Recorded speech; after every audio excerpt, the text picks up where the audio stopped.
మన రక్షకుడు ప్రభువైన యేసుక్రీస్తు వారి అతి శ్రేష్టమైన పరిశుద్ధమైన నామములో ఈ అనుదిన సెల్ కాన్ఫరెన్స్ను నడిపిస్తున్న గొప్ప దైవజనులు రెవరెండ్ డాక్టర్ గిద్దోనయ్య గారికి, మార్కయ్య గారికి, నాతోటి దైవజనులందరికీ, కాన్ఫరెన్స్లో కనెక్ట్ అయ్యి వాక్యం వింటున్న ప్రతి ఒక్కరికి మన రక్షకుడు ప్రభువైన యేసుక్రీస్తు వారి అతి శ్రేష్టమైన పరిశుద్ధమైన నామములో ఈ ఉదయకాలపు శుభాభివందనాలు మీ అందరికీ తెలియజేస్తున్నాను. దయచేసి ఇంకా ఎవరో మ్యూట్ చేయలేదండి.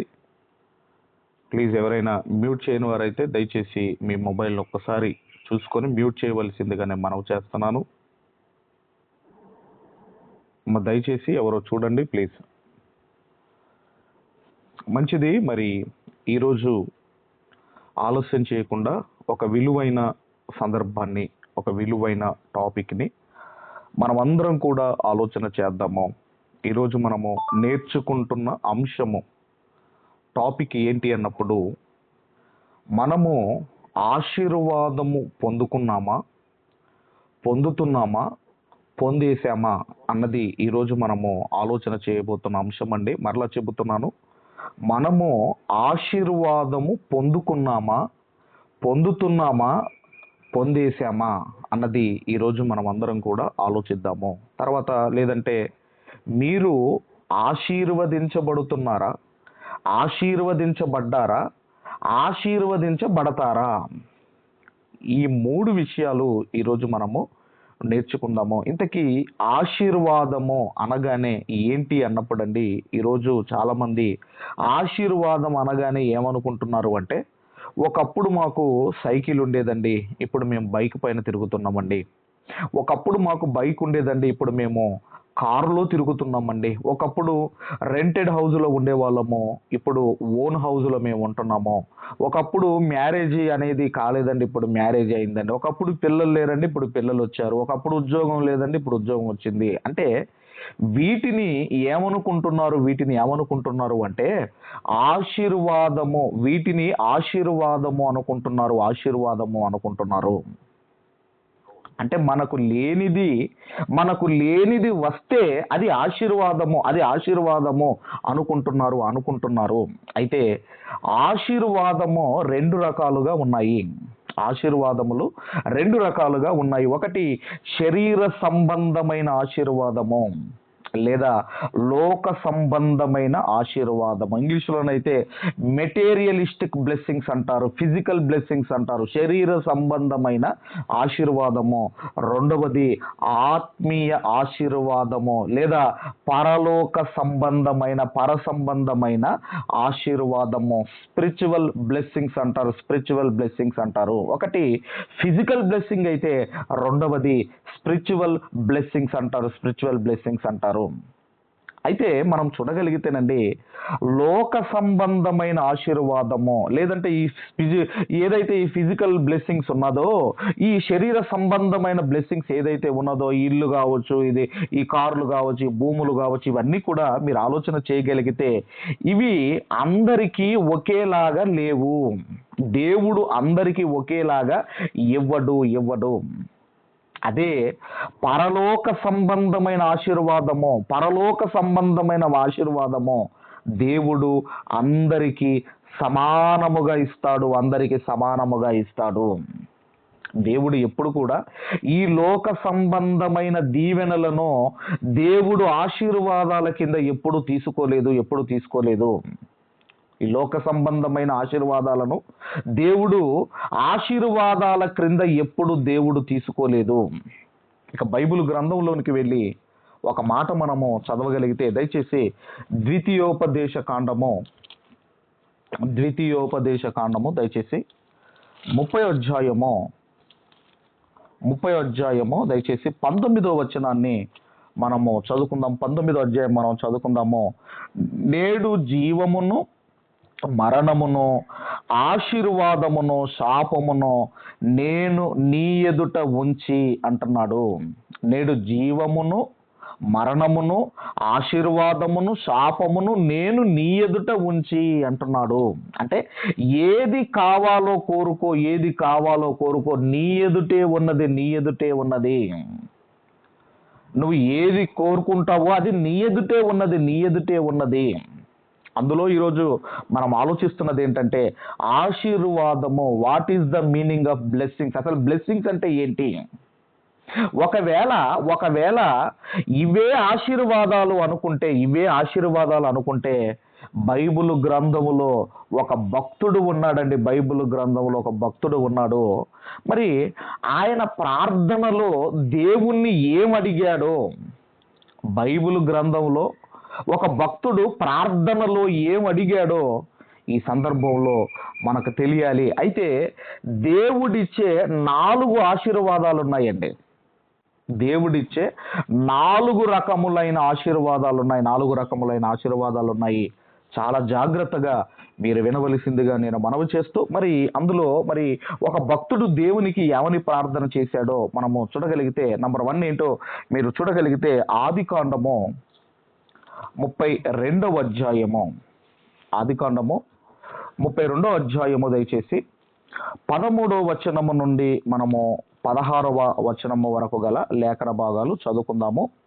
అతడు అంటే యాకోబు గారు అక్కడ ఆ రాత్రి గడిపి తాను సంపాదించిన దానిలో తన అన్నయ్య అయిన ఏశావు కొరకు ఒక కానుకను, అనగా 200 మేకలను, 20 మేకపోతులను, 200 గొర్రెలను, 20 పొట్టేళ్లను, 30 పాడి ఒంటెలను, వాటి పిల్లలను, 40 ఆవులను, 10 ఆబోతులను, 20 ఆడుగాడిదలను, 10 గాడిద పిల్లలను తీసుకొని మందను వేరుగా తన దాసుల చేతికి అప్పగించి, మీరు మందకు నడుమ ఎడముంచి నాకంటే ముందుగా సాగిపోండని తన దాసులతో చెప్పెను.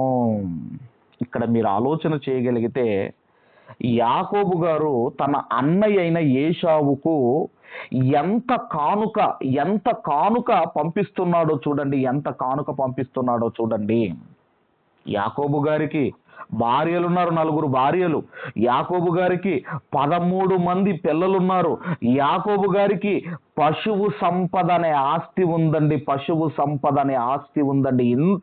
ఎందుకంటే ఆ రోజుల్లో పశువులు ఎన్ని ఉంటే అంత ఆస్తికర్తలండి, అంత ఆస్తిమంతులండి. మరి ఇన్ని ఉన్నాయి కదా యాకోబు గారికి భార్యలు ఉన్నారు, పిల్లలు ఉన్నారు, పశువు సంపద అనే ఆస్తి ఉంది. ఇన్ని ఉంటే ఆయన దేవుణ్ణి ఏమని అడుగుతున్నాడో మీరు చూడగలిగితే అదే ఆదికాండము 32వ అధ్యాయము 26వ వచనము నుండి మనము చదువుకుందాము. 26వ వచనము నుండి మనం చదువుకుందాము. ఆయన తెల్లవారుచున్నది గనుక నన్ను పోనిమ్మనగా అతడు, నీవు నన్ను ఆశీర్వదిస్తేనే గాని నిన్ను పోనివ్వన నేను.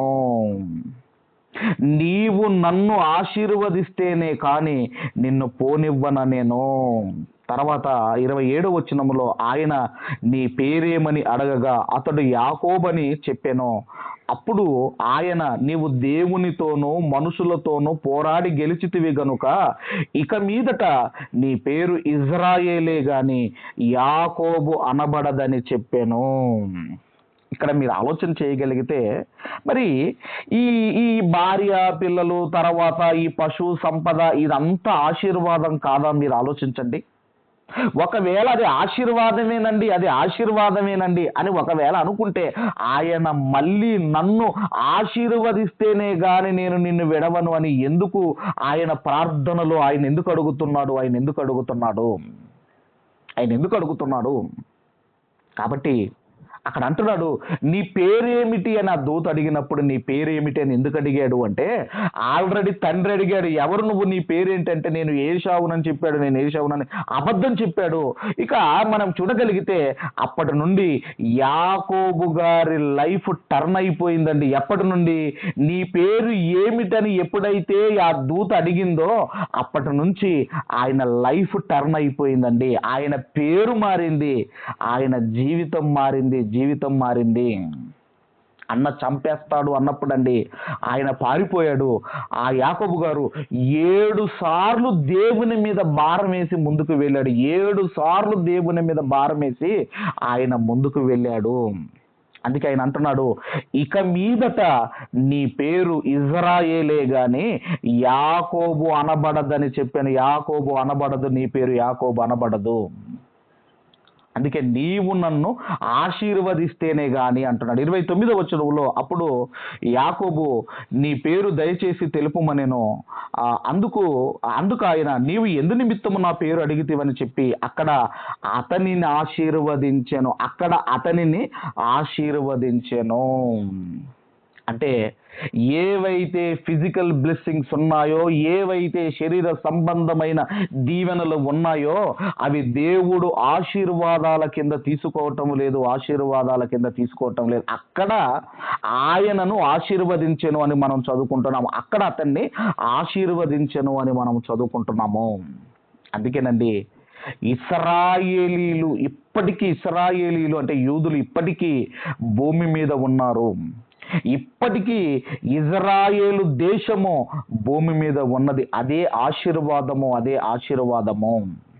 ఎప్పుడైతే యాకోబు పేరు ఇజ్రాయేలుగా మార్చాడో, ఇదిగోనండి అతన్ని ఆశీర్వదించాడు. అలాగే మనం ఆలోచన చేయగలిగితే మనము ఎవరము అన్నప్పుడు ఇదిగో దేవుడు ఎవరో తెలియక మనము అన్యజనులుగా బ్రతుకుతున్న మనలను మన పేరు కూడా ఏమని మార్చాడు అంటే క్రైస్తవుడు అని మన పేరు మార్చి దేవుడు మనల్ని ఆశీర్వదించాడు.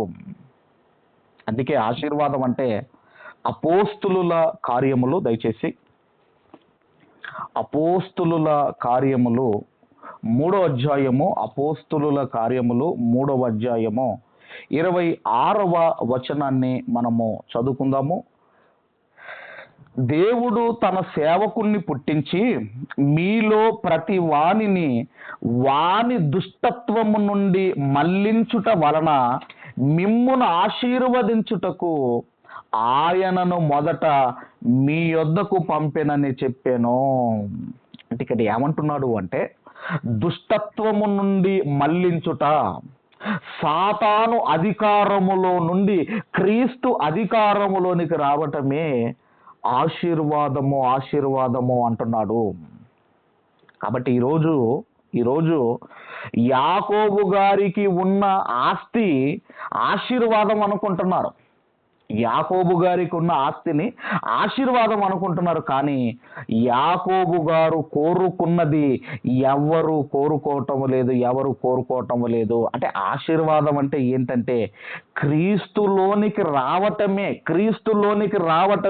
క్రైస్తవుడిగా నువ్వు మారటమే ఒక ఆశీర్వాదము అని దేవుడు అంటున్నాడు. అది ఇక్కడ ఎంత క్లియర్గా ఉందండి. దుష్టత్వము నుండి మళ్లించుట వలన మిమ్మును ఆశీర్వదించుటకు ఆయనను మొదట మీ యొద్దకు పంపెనని చెప్పాను. అంటే ఎవరైతే ఈ దుష్టత్వము నుండి, సాతాను యొక్క అధికారము నుండి క్రీస్తు అధికారంలోనికి ఎవరైతే వస్తున్నారో వారు ఆశీర్వాదం పొందుకున్న వారు. క్రీస్తులోనికి రావడమే ఒక ఆశీర్వాదము.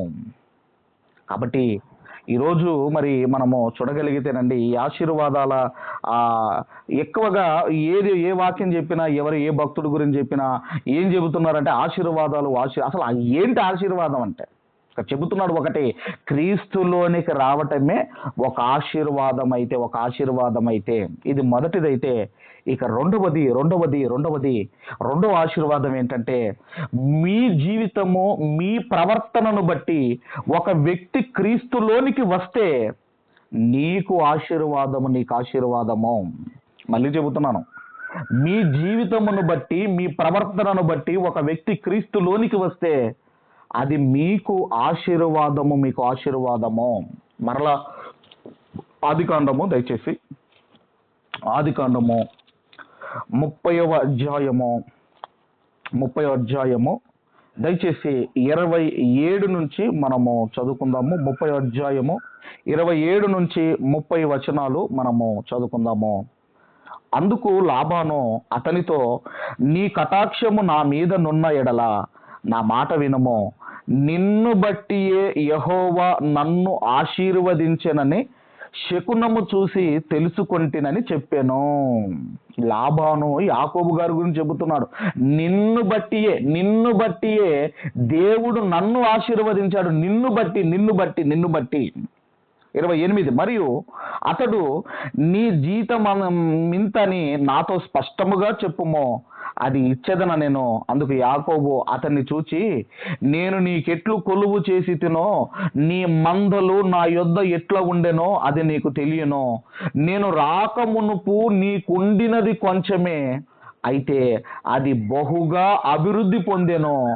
నేను పాదము పెట్టిన చోటెల్లా యెహోవా నిన్ను ఆశీర్వదించెను. నేను నా ఇంటి వారి కొరకు ఎప్పుడూ సంపాద్యము చేసుకొందున నేను. ఇక్కడ మీరు ఆలోచన చేయగలిగితే ఏమంటున్నాడు అంటే, ఇక్కడ ఇదిగో దేవుడు నిన్ను బట్టి నన్ను ఆశీర్వదించాడు అని లాబాను గారు యాకోబు గారి గురించి చెబుతున్నాడు. అలాగే మిమ్మును బట్టి ఒక వ్యక్తి రక్షణలోనికి వస్తున్నాడు. మిమ్మును బట్టి ఒక వ్యక్తి క్రీస్తులోనికి రావడమే మీకు ఆశీర్వాదము. ఈరోజు మనము పరిస్థితులు చూస్తున్నాము. ఈరోజు ప్రసంగాలు, ఈ సువార్తలు అన్యులకు అవసరము లేదండి, అన్యజనులకు అవసరము లేదండి. మరి వారికి ఏం కావాలి అన్నప్పుడు, నీ జీవితమే ఒక ప్రసంగం కావాలి. మీ జీవితమే ఒక ప్రసంగం కావాలి. మీ ప్రవర్తనే ఒక ప్రసంగం కావాలి. మీ జీవితమే ఒక సువార్త కావాలి. మీ జీవితమే ఇదిగోనండి ఒక ప్రసంగముగా మారితే, మీరే ఒక పత్రికగా మారగలిగితే ఇదిగోనండి వాళ్ళు మారుతారు, అన్యజనులు మారుతారు. మరి ఎవరికండి ప్రసంగాలు అన్నప్పుడు, సంఘములో ఉన్న క్రైస్తవులకు ప్రసంగాలు కావాలి, రక్షణలోనికి వచ్చిన వారికి ప్రసంగాలు కావాలి. కానీ అన్యజనులకు మీ జీవితము, మీ ప్రవర్తన ఒక ప్రసంగం కావాలి. ఇదిగో ఒక సువార్త కావాలి. మనల్ని చూసి మారే రోజులు రావాలి. అలాంటి రోజులు రావాలి. మనమే ఒక పత్రికగా మారాలి. నేను అతన్ని చదివేశానండి అంటారు. నేను పూర్తిగా అతన్ని చదివేశానండి అంటారు. అంటే మనము క్రీస్తుకు ఒక పత్రికగా మనమే మారాలి. అందుకే అపోస్తలుడైన పౌలు గారు కొరింథీయులకు పత్రిక రాస్తూ, 2వ పత్రిక 3వ అధ్యాయము 3వ వచనాన్ని మనం అందరము కూడా చదువుకుందాం. 3వ అధ్యాయము 3వ వచనాన్ని మనము చదువుకుందాము. 3వ వచనము, రాతి పలక మీద గాని సిరతో గాని వ్రాయబడక మెత్తని హృదయములు అను పలక మీద జీవము గల దేవుని ఆత్మతో మా పరిచర్య మూలముగా వ్రాయబడిన క్రీస్తు పత్రికై ఉన్నారని మీరు తేటపరచబడుచున్నారు. మీరు ఎవరు అంటే క్రీస్తుకు పత్రికగా ఉన్నారు. మనము క్రీస్తుకు పత్రికగా మారితే అన్యజనులు మనలను చదివి, అంటే మన ప్రవర్తనను, మన జీవితాన్ని చూసి వాళ్ళు మారాలి, వాళ్ళు మారుతారు. కాబట్టి మనం ఆలోచన చేయగలిగితే అలాంటివి ఎన్ని ఆధారాలు లేవు మీరు ఆలోచించండి. కాబట్టి రెండవ ఆశీర్వాదం ఏంటంటే, మీ జీవితాన్ని బట్టి, మీ ప్రవర్తనను బట్టి ఒక వ్యక్తి క్రీస్తులోనికి వస్తున్నాడు అంటే అది మీకు ఆశీర్వాదము. ఇది రెండవదైతే, ఇక మూడవ ఆశీర్వాదములోనికి మనం వెళ్ళగలిగితే అపోస్తలుడైన పౌలు గారు ఎఫెసీయులకు రాసిన పత్రిక అపోస్తులైన పౌలు గారు ఎఫెసీయులకు రాసిన పత్రిక 1వ అధ్యాయము 3వ వచనము నుంచి 6వ వచనము వరకు గల లేఖనాలను చదువుకుందాం. ముందుగా 3వ వచనం చదువుకుందాము. మన ప్రభువైన యేసుక్రీస్తు యొక్క తండ్రియగు దేవుడు స్థితింపబడునుగాక. ఆయన క్రీస్తునందు పరలోక విషయములో ఆత్మ సంబంధమైన ప్రతి ఆశీర్వాదమును మనకు అనుగ్రహించెను. ఏమంటున్నాడు అంటే, ఆత్మ సంబంధమైన ఆశీర్వాదము ఆల్రెడీ మన అందరికీ సమానముగా ఇచ్చాడు. శరీర సంబంధమైన ఆశీర్వాదము కొందరికే ఇచ్చాడు, కొందరికే ఉంది. కానీ ఆత్మ సంబంధమైన ఆశీర్వాదము, ఆత్మ సంబంధమైన స్పిరిచువల్ బ్లెస్సింగ్స్ అందరికీ ఆయన ఈక్వల్ గా ఇచ్చాడు. అందరికీ ఆయన సమానముగా ఇచ్చాడు. ఆల్రెడీ అంటున్నాడు ఆయన ఆ ఆశీర్వాదము అనుగ్రహించను. ఆత్మ సంబంధమైన పరలోక విషయములో ఆత్మ సంబంధమైన ప్రతి ఆశీర్వాదమును మనకు అనుగ్రహించను. ఆల్రెడీ ఇచ్చేశాడు, ఆల్రెడీ గివెన్. ఆయన ఆశీర్వాదం ఇచ్చేశాను అంటున్నాడు. అయితే ఆత్మ సంబంధమైన ఆశీర్వాదం అంటే ఏంటి? మరి ఆత్మ సంబంధమైన ఆశీర్వాదం అంటే ఏంటి ఆత్మ సంబంధమైన ఆశీర్వాదం అంటే మనం చూడగలిగితే 4వ వచనము నుండి 5, 6 వచనాలు మనం చదువుకుందాం. జాయింట్ వర్స్ అంటారండి, కలిసి ఉంటాయి. 4, 6 వచనాలు జాయింట్ వర్స్ మనము చదువుకుందాము. ఎట్లనగా, తన ప్రియుని యందు తాను ఉచితముగా మనకు అనుగ్రహించిన తన కృపా మహిమకు కీర్తి కలుగునట్లు తన చిత్త ప్రకారమైన దయా సంకల్పము చొప్పున యేసుక్రీస్తు ద్వారా తనకు కుమారులనుగా స్వీకరించుటకై మనలను ముందుగా తన కోసము నిర్ణయించుకొని మనము తన ఎదుట పరిశుద్ధులమును నిర్దోషులమునై ఉండవలనని జగత్తు పునాది వేయబడక మునుపే ప్రేమ చేత ఆయన క్రీస్తులో మనలను ఏర్పరచుకొనెను. అంటే ఇక్కడ మీరు ఆలోచన చేయగలిగితే ఏంటివండి ఆత్మ సంబంధమైన ఆశీర్వాదం అంటే ఏంటంటే ఇప్పుడు ప్రపంచ ధనవంతుల్లో కోటీశ్వరుల్లో అనిల్ అంబానీ ఉన్నాడండి. అనిల్ అంబానీ లేదంటే ముఖేష్ అంబానీ ఉన్నాడు. ఇప్పుడు ఈ ముఖేష్ అంబానీ మనల్ని దత్తత తీసుకుంటాడా? తీసుకోడు. ఒకవేళ తీసుకున్నాడే అనుకుందాం. తీసుకుంటే ఏమవుతుందంటే ఆ ముఖేష్ అంబానీకి ఉన్న ప్రతిదీ దత్తత తీసుకున్న ఆ వ్యక్తికి వర్తిస్తుంది. ఎవరినైతే అతను అడాప్ట్ చేసుకుంటాడో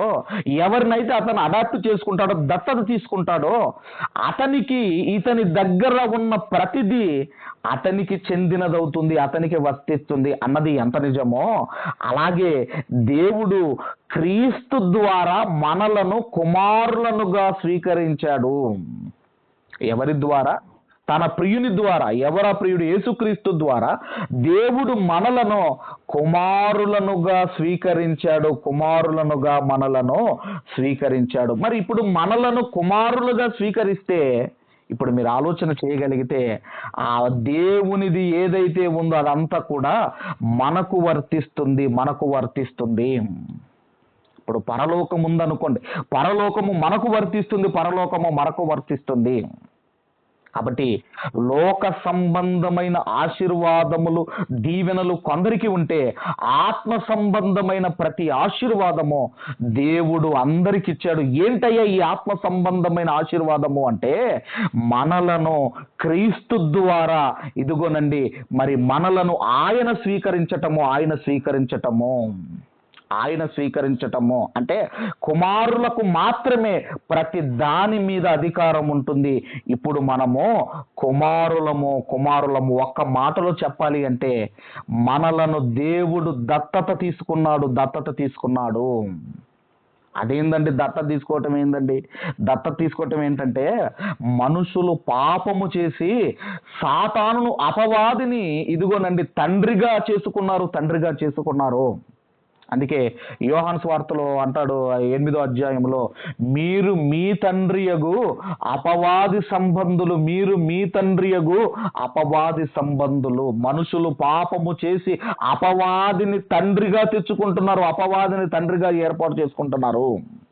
అందుకే ఆ అపవాది యొక్క అధికారము నుంచి మనలను క్రీస్తు రక్తమిచ్చి మనల్ని కొన్నాడు, మనల్ని విడిపించాడు. దేవుడు మనల్ని క్రీస్తు ద్వారా దత్తపుత్రులుగా మనల్ని స్వీకరించాడు. ఒకసారి గలతీలకు రాసిన పత్రిక, అపోస్తులైన పౌలు గారు గలతీలకు రాసిన పత్రిక 4వ అధ్యాయము 5వ వచనాన్ని మనం చదువుకుందాము. 4వ అధ్యాయము 5వ వచనము దయచేసి మనము చదువుకుందాము. ఆయన స్త్రీ యందు పుట్టి మనము దత్తపుత్రులము కావాలనని ధర్మశాస్త్రమునకు లోబడిన వారిని విమోచించుటకై ధర్మశాస్త్రమునకు లోబడిన వాడాయెను. మరియు మీరు కుమారులై ఉన్నందున నాయన తండ్రి అని మొరపెట్టు తన కుమారుని ఆత్మ దేవుడు మన హృదయములోనికి పంపెను. అందుకే మనము ప్రార్థన చేసేటప్పుడు పరలోకమందున్న మా తండ్రి అని మనం ప్రార్థన చేస్తాము. ఎందుకంటే దేవుడు క్రీస్తు ద్వారా మనలను కుమారులనుగా మనల్ని స్వీకరించాడు. మనం చూడగలిగితేనండి, మరి బైబిల్ గ్రంథంలో తప్పిపోయి తిరిగి వచ్చిన కుమారుడు ఉంటాడు. మనం చూడగలిగితే ఆయన తప్పిపోయాడు, ఆయన ఆస్తిని అంతా పోగొట్టుకున్నాడు, దుర్వ్యాపారం వలన ఆస్తిని పోగొట్టుకున్నాడు. ఎప్పుడైతే తిరిగి వచ్చాడో తండ్రి మరలా అతన్ని కుమారునిగానే చూశాడు. అలాగే మనము కూడా ఎన్నో పాపాలు చేశామో మరలా మనము క్రీస్తు రక్తములో కడగబడి ఎప్పుడైతే మరలా మనము క్రీస్తు అధికారంలోనికి వచ్చామో దేవుడు మనలను కుమారులనుగా స్వీకరించాడు, మనల్ని క్షమించాడు. కాబట్టి మనం ఆలోచన చేయగలిగితే యేసుక్రీస్తు వారిని మనము స్వీకరించటమే ఒక ఆశీర్వాదము. ఇది మూడవదైతే. ఇక చివరిది మనం చూసుకుందాము. ఇది మూడవదైతే దయచేసి చివరిది మనము చూడగలిగితే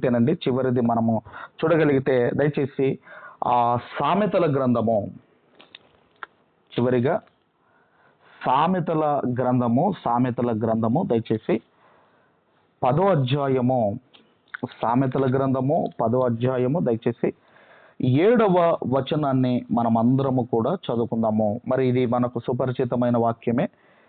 నీతిమంతుణ్ణి జ్ఞాపకము చేసుకొనుట ఆశీర్వాదమగును. మరి ఎవరు నీతిమంతుడు అన్నప్పుడండి, మరి బైబిల్ గ్రంథంలో మత్తయి సువార్త 27వ అధ్యాయము, 27వ అధ్యాయము దయచేసి 19వ వచనాన్ని మనము చదువుకుందాము. అతడు న్యాయపీఠము మీద కూర్చుండి ఉన్నప్పుడు అతని భార్య, నీవు ఆ నీతిమంతుని జోలికి పోవద్దు. ఫిలాతు భార్య ఫిలాతు గారికి ఒక మెసేజ్ పంపించింది. ఏమని పంపించింది అంటే, ఆ నీతిమంతుని జోలికి వెళ్ళొద్దు, అతడు నీతిమంతుడు అని ఒక ఫిలాతు భార్య చెబుతుంది. అలాగే మొదటి యోహాను పత్రికలో కూడా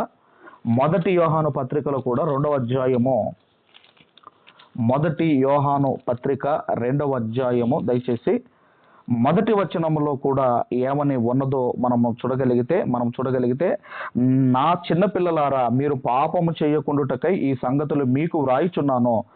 ఎవడైనను పాపము చేసిన ఎడల నీతిమంతుడైన యేసుక్రీస్తు అను ఉత్తరవాది తండ్రి యొద్ద మనకున్నాడు. నీతిమంతుడైన యేసుక్రీస్తు. ఇప్పుడు నీతిమంతుడు ఎవరు అంటే యేసుక్రీస్తు వారు. మరి చాలా మంది రోమా పత్రికలో మరి 3వ అధ్యాయంలో నీతిమంతుడు లేడు, ఒక్కడు లేడని ఉంది కదండి. నీతిమంతుడు లేడు, ఒక్కడు లేదని ఉంది కదండి అంటే మనం చూడగలిగితేనండి, ఏ రోమా పత్రికలో నీతిమంతుడు లేడు ఒక్కడు లేడని రాయించాడో అదే రోమా పత్రికలో 5వ అధ్యాయము అపోస్తలుడైన పౌలు గారు రోమిలకు రాసిన పత్రిక 5వ అధ్యాయము 9వ వచనాన్ని మనము చదువుకుందాం. 5వ అధ్యాయం 9వ వచనాన్ని మనం చదువుకుందాము. కాబట్టి ఆయన రక్తము వలన ఇప్పుడు నీతిమంతులుగా తీర్చబడి మరింత నిశ్చయముగా ఆయన ద్వారా ఉగ్రత నుండి రక్షింపబడుదుము. అంటే ఎవరైతే క్రీస్తు రక్తములో కడగబడతారో వారు నీతిమంతులు. అంటే ఇప్పుడు ఈ విశ్వాసులు ఎవరిని జ్ఞాపకం చేసుకోవాలి అంటే క్రీస్తును జ్ఞాపకము చేసుకోవాలి. అందుకే లాస్ట్ మంత్లో ఫస్ట్ వీక్లో నేను రాజుల బల్లలు నేర్పే పాఠాలు అనే ఒక అంశం చెప్పానండి. దాని కంటిన్యూషన్ మన ఆదివారం రోజు మన గ్రూపులో నేను షేర్ చేశాను. ప్రభు బల్లలో పాలు పొందే మీకు ఈ అర్హతలు ఉన్నాయా అన్న దాంట్లో అసలు ఆయనను జ్ఞాపకం చేసుకోవటం అంటే అర్థం ఏంటో అందులో వివరించాను. ఇక్కడ అంటున్నాడు, క్రీస్తును జ్ఞాపకము చేసుకోవటమే ఆశీర్వాదము. అంటే జ్ఞాపకం చేసుకోవటం అంటే ఏంటో మీకు క్లియర్గా తెలియాలి అంటే ఇదిగోనండి, అందులో ఆ అంశంలో పోయిన ఆదివారం నేను మన గ్రూపులో షేర్ చేశాను. అందులో ఉంది మరొక మాట కూడా. కొరంథీయులకు రాసిన మొదటి పత్రిక అపోస్తలుడైన పౌలు గారు కొరంథీయులకు రాసిన మొదటి పత్రిక 11వ అధ్యాయము 23 నుంచి 25వ వచనము వరకు గల లేఖన భాగాలు చదువుకుందాము. నేను మీకు అప్పగించిన దానిని ప్రభు వలన పొంది తిని, ప్రభు అయిన యేసు తాను అప్పగింపబడిన రాత్రి ఒక రొట్టెని ఎత్తుకొని కృతజ్ఞతాస్తుతులు చెల్లించి దానిని విరచి, ఇది మీ కొరకైన నా శరీరము, నన్ను జ్ఞాపకము చేసుకొనుటకై దీనిని చేయుడని చెప్పాను. ఆ ప్రకారమే భోజనమైన పిమ్మట ఆయన పాత్రను ఎత్తుకొని, ఈ పాత్ర నా రక్తము వలనైన క్రొత్త నిబంధన, మీరు దీనిలోనిది త్రాగున్నప్పుడల్లా నన్ను జ్ఞాపకము చేసుకొనుటకై దీనిని చెయ్యుడని చెప్పాను. నన్ను జ్ఞాపకము చేసుకొనుటకై ఇంతకు ఆయనను జ్ఞాపకం చేసుకోవటం ఏంటో మీకు వీలైతే ఆ అంశాన్ని కూడా మీరు వినండి. కాబట్టి రొట్టె ద్రాక్ష రసములో లేదంటే ఈ ప్రభువు బల్లలో పాలు పొందటమే ఒక ఆశీర్వాదము అంటున్నాడు. ప్రభువు బల్లలో పాలు పొందటమే ఆశీర్వాదము అంటున్నాడు. ఎందుకంటేనండి, ఆయన శరీరము తిని ఆయన రక్తము సేవించకపోతే మీరు నిత్య జీవాన్ని పోగొట్టుకుంటారు. అందుకే ప్రభువు బల్లలో పాలు పొందటమే ఒక ఆశీర్వాదము అంటున్నాడు. దానివల్ల మనకొచ్చే మేలు ఏంటి అన్నప్పుడు యోహాను సువార్త 6వ అధ్యాయము 44వ వచనములో, యోహాను సువార్త 6వ అధ్యాయము 44వ వచనములో, నన్ను పంపిన తండ్రి వానిని ఆకర్షిస్తేనే గాని ఎవడును నా తండ్రి యొద్దకు రాలేడు. అంత్యదినమున నేను వానిని లేపుదును. అంత్యదినమున అంటే మన చివరి రోజున నేను వానిని లేపుదును అంటున్నాడు. 54వ వచనంలో కూడా అదే మాట ఉందండి. నా శరీరము తిని నా రక్తము త్రాగువాడే నిత్య జీవము గలవాడు.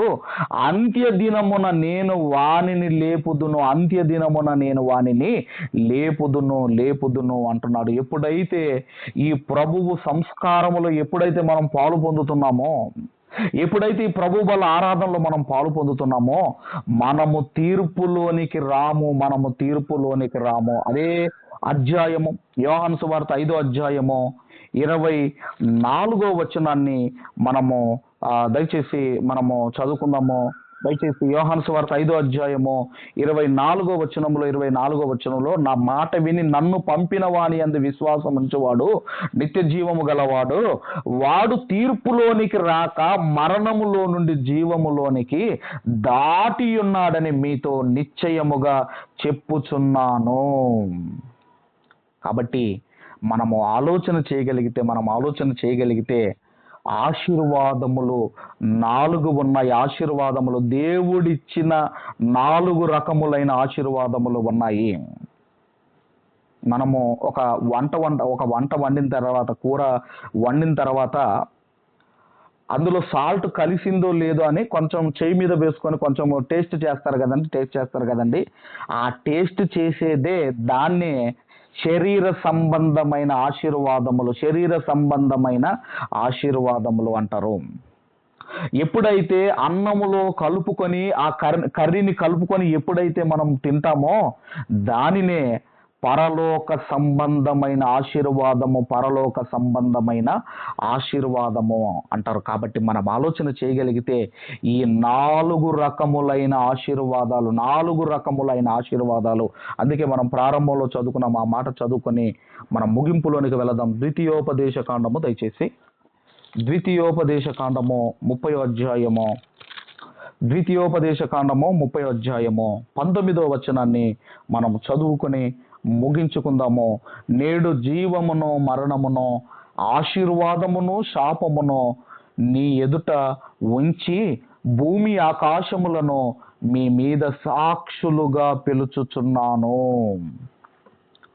ఆశీర్వాదములు పెట్టాడు, ఇవి 4 పెట్టాడు. తర్వాత సాక్ష్యము కూడా పెట్టాడు. కాబట్టి మనం ఆలోచన చేయగలిగితే ఇదిగోనండి, దేవుడు లోక సంబంధమైన దీవెనలు కొందరికి మాత్రమే ఉన్నాయి. ఆత్మ సంబంధమైన దీవెనలు దేవుడు అందరికీ ఇచ్చాడు. కాబట్టి ఏమి పొందుకుంటారో మీ చేతిలోనే ఉంది. కాబట్టి 4 ఆశీర్వాదములు. 1, క్రీస్తులోనికి రావటమే ఆశీర్వాదము. రెండవది, మన జీవితము ద్వారా, మన ప్రవర్తన ద్వారా ఒక వ్యక్తి క్రీస్తులోనికి వస్తున్నాడు, క్రీస్తు అధికారం క్రిందికి వస్తున్నాడు అంటే అది మనకు ఆశీర్వాదము. ఇక మూడవది, దేవుడు మనలను క్రీస్తు ద్వారా కుమారులుగా స్వీకరించటమే ఒక ఆశీర్వాదము. 4వది, క్రీస్తును జ్ఞాపకము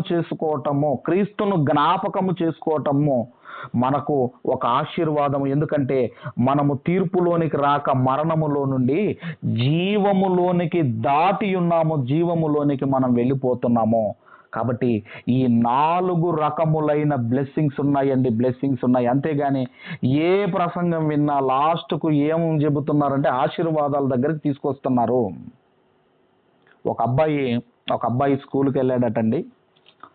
ఫస్ట్ రోజు స్కూల్కి వెళ్ళినప్పుడు ఒక పాఠం చెప్పారట. ఏంటా పాఠం అంటే ఆవు పాఠం చెప్పారట.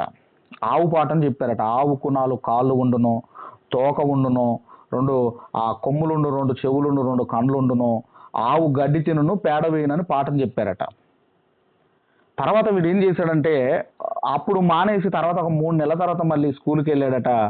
అప్పుడు ఈ క్వార్టర్లీ ఎగ్జామ్స్ అనేటివి ఉంటాయి కదండి. అప్పుడు క్వార్టర్లీ ఎగ్జామ్స్లో మేడం వీని చూసిందట. వీడు చాలా రోజుల తర్వాత వచ్చాడు, వీనికి ఆవు పాఠం తప్ప ఇంకేం పాఠం రాదు, కాబట్టి వీనికి మనము సముద్రం గురించి పాఠం రాయమందామని వీనికి సముద్రం పాఠం ఇచ్చిందటండి వాడికి. అప్పుడు వాడు ఆలోచించి సముద్రం పాఠమా అండి, సముద్రం పాఠం కదండి అని వాడేం చేశాడంటే సముద్రము చాలా పెద్దగా ఉంటుంది, సముద్రము నీళ్లు చాలా ఉప్పుగా ఉంటాయి, అవి మనుషులు తాగరు, ఆవులు తాగవు అని మళ్ళీ ఆవు పాఠం రాశాడట. ఆవుకు 4 కాళ్ళు ఉండును, తోక ఉండును, గడ్డి తినును, పేడ వేయును అని చెప్పి మళ్ళీ ఆవు పాఠం రాశాడట. వీడేంటి బాగా రాస్తున్నాడని మేడం చూస్తే అందులో ఆవు పాఠమే ఉందట. మళ్ళీ వీడు ఆవు పాఠం రాస్తున్నాడని చెప్పి అరే నువ్వు ఆవు పాఠం కాదు, నువ్వు సముద్రం గురించి కాదు, నువ్వు గ్రహాల గురించి రాయాలన్నప్పుడు, గ్రహం గురించి రాయమన్నప్పుడు అప్పుడు వాడు గ్రహం గురించి అంటే అప్పుడు వాళ్ళు మళ్ళీ ఏం చేశాడు, గ్రహాలు కదండి, గ్రహాలు 9 ఉంటాయి, అందులో భూమి అనే గ్రహం మీద మనుషులు ఉంటారు, ఆవులు ఉంటారు, ఆవులు మళ్ళీ 4 కాళ్ళు ఉండును, అది గడ్డి తినును, పేడ వేయును, దానికి తోక ఉండును, మళ్ళీ ఆవు పాఠం. ఇది ఏది ఇచ్చినా దాన్ని ఆవు పాఠం దగ్గర తీసుకొస్తున్నాడట. ఇది మీకు అర్థమైతే ఒక అబ్రహాం గురించి చెప్పిన, ఒక యాకోబు గురించి చెప్పిన, ఒక యోబు గారి గురించి, ఒక దావీదు ఎవరి గురించి చెప్పండి, చివరికి వచ్చేసరికి ఆశీర్వాదాలు తప్ప ఇక బైబిల్లో ఏమీ లేవా? ఇప్పుడు యాకోబు గారికి అన్ని దీవెనలు ఉన్నాయి కదా, భార్యలు ఉన్నారు, పిల్లలు ఉన్నారు, అంత పశువు సంపద అనే ఆస్తి ఉంది. అయినా ఆయన ఏం కోరుకున్నాడు? నీవు నన్ను ఆశీర్వదిస్తేనే కానీ, నీవు నన్ను ఆశీర్వదిస్తేనే కానీ. అంటే మనం చూడగలిగితే యాకోబు గారికి ఉన్నది కావాలని కోరుకుంటున్నారు, కానీ యాకోబు గారు అడిగింది ఎవరు? దేవుణ్ణి అడగటం లేదు. కాబట్టి ఈ 4 రకములైన ఆశీర్వాదములు ఉన్నాయి. వాటిని మనం పొందుకొని వాటి ప్రకారముగా మనము కూడా మరణములో నుండి జీవములోనికి మనం దాటి నిత్య జీవాన్ని మనం పొందుకోవాలని కోరుకుంటూ ఈ మాటలు ముగిస్తున్నాను. దేవుడు మనందరిని దీవించి ఆశీర్వదించును గాక. ఆమెన్. ఆమెన్.